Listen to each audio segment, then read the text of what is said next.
해가지고 네. 인터뷰하고 보내려고까지 했거든요. 근데 생각해보니 뭔가 좀 이상해가지고 네. 이벤트를 한다는 소식이 없길래 정말 듣기만 해도 너무 화가 나는데요. 목적이 뭘까요? 음모론이긴 하지만 혹시 뭐 경쟁사에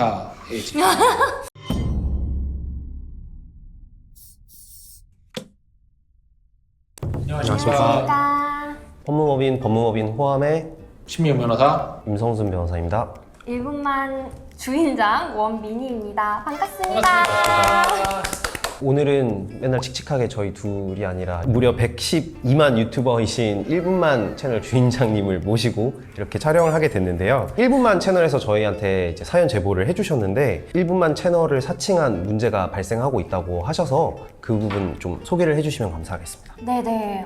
정말 듣기만 해도 너무 화가 나는데요. 최근에 저희 채널에서 게시글도 올렸었는데 1분만이 좀 심각한 피해를 입은 상황이라서 제가 이렇게 직접 변호사 분들을 찾아오게 됐습니다. 네, 제가 피해 상황에 대해서 설명을 해드리자면 6월 7일에 1분만의 한 구독자로부터 제보 메일을 받았어요. 1분만 채널 이벤트라고 하면서 카카오톡 친구 추가 후에 참여라고 적으면은 2만 원을 주겠다는 내용인데요. 이 메일을 기점으로 피해 제보가 여러 명이 1분만 영상을 만들기 위한 설문에 참여해주면 경품을 드린다고 하면서 카카오톡 친구 추가를 요구를 한 건데요. 모르는 번호로 전화가 와서 구독자면 1번을 누르라고 해서 누르니 전화가 끊겼고, 이후 다른 번호로 전화가 와서 유튜브 조회수를 올려주면 카카오톡으로 돈을 지급하겠다고 한 경우입니다. 네, 이렇게 많은 피해가 좀 속출하고 있는데 이 사건은 어떤 죄에 해당이 되나요? 재산상의 뭔가 피해가 일어나고 있지는 않은 것 같아서 참 다행인데, 지금 아직까지는 어떤 범죄로 보기에는 조금 어려운 부분이 있는데 개인정보보호법이나 정통망법 위반 정도는 지금 고려해 볼 수는 있는데, 사기죄에 해당한다든지 사칭범죄로 인해서 명예훼손 이런 것들은 아직까지는 발생하지 않아서 좀 애매한 부분이 있습니다.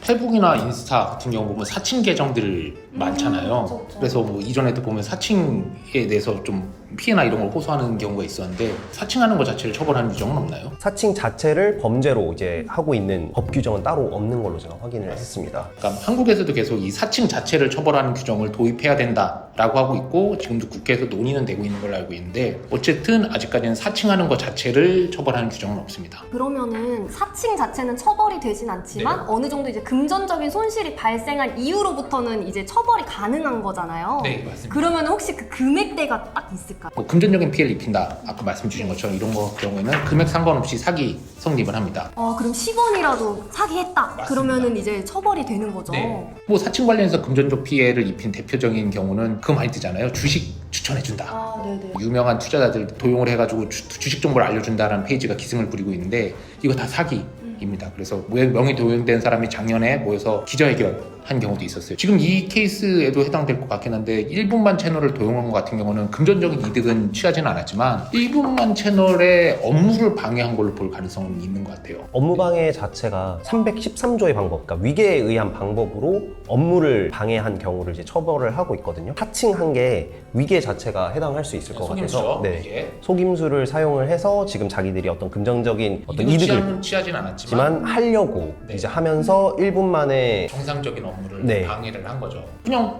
도용만 한 거지 방해한 건 아닌 거 아니야 그러는데, 업무방해죄 같은 경우 위헌범이라 그래서 업무를 방해할 위험만 있어도 성립하는 걸로 봅니다. 이 사칭 자체로는 아까도 말씀드렸듯이 처벌 규정이 없어서 아마 쉽지는 않았을 거예요. 하지만 이거는 사칭 플러스 업무를 방해할 만한 행동, 1분 만에 신뢰를 떨어뜨릴 만한 행동들을 적극적으로 한 경우라서 이건 좀 문제 발생 소지가 있습니다. 그럼 제가 잘 몰라서 그러는데 업무 방해 죄로 된다면은 네. 절차대로 잘 간다고 하면은 어떻게 처벌을 할 수 있는 거죠? 글쎄요, 이 정도로는 어쨌든 구체적인 피해가 발생한 건 아니라서 네. 저는 맥스 집행유예 네. 아니면 벌금형 정도 나올 거라고 보긴 하는데, 또 하나 좀 걱정되는 거는 네. 잡힌다면 이렇게 처벌이 되겠지만 아마 저는 이 범인을 잡기가 쉽지 않지 않을까 그 생각을 하고 있습니다. 보통 이렇게 사칭 범죄들이나 이런 피싱 범죄들 같은 경우는 외국에서 계정들을 만들어서 하는 경우가 많기 때문에 네. 실제로 몸통 자체는 계속 못 잡히고 있는. 변호사님들이 보시기에는 목적이 뭘까요? 저희도 되게 궁금했어요. 이거 아까 말씀드렸던 것처럼 친추를 받으면은 자신의 정보가 뜨잖아요. 이걸 이용해가지고 1분만 채널이라는 명목 하에 정보를 계속해서 물어보면서 불법적인 그런 해킹 프로그램을 깔도록 유도를 한다든지 자신들이 그 얻은 개인정보를 이용해가지고 보이스피싱 범죄에 이용할 목적으로 했을 가능성도 있고요. 거대한 유튜브 채널의 구독자들을 상대로 하는 거기 때문에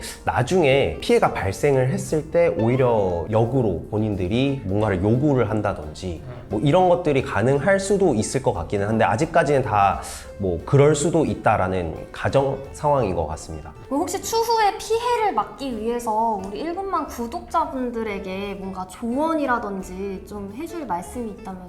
가까운 실내에 2만 원씩 나눠주는 이벤트 할 계획 있으세요? 없으세요? 없으시죠? 1분만 해서 무언가 돈 줄 계획이 없다라고 하니까 돈 준다는 명목으로 연락이 간다 그러면 네, 이건 100% 사기라고 보셔도 될 것 같습니다. 댓글을 이용했지 않았을까 싶거든요. 그게 가장 손쉬웠던 방법일 것 같아요. 1분만 구독자분들이 댓글을 워낙 많이 달아주시니까 그 계정을 타고 들어갈 수 있잖아요. 그러면 그 아이디를 또 다시 검색을 해본다든지 그럼 뭐 인스타가 유추가 될 수도 있고 이런 방법으로 했을 가능성도 있고 아니면은 불법적인 방법으로 구독자 정보를 알 수 있는 방법으로 알아냈을 가능성도 있습니다. 대형 유튜버들이 많고 많은데 1분만이 타겟이 됐을까 이것도 궁금하긴 하더라고요. 음모론이긴 하지만 혹시 뭐 경쟁사에 지금 너무 음모론인데? 네. 네, 복수극은 아닐까 뭐 이런 생각까지 들었습니다. 네, 마지막으로 제가 당부의 말씀을 드리자면요. 1분만은 구독자분들에게 조회수를 절대 구매를 하지 않고 이벤트 전에는 공지 글로 올리거든요. 여러분들이 좀 이런 거에 속지 않으셨으면 좋겠습니다.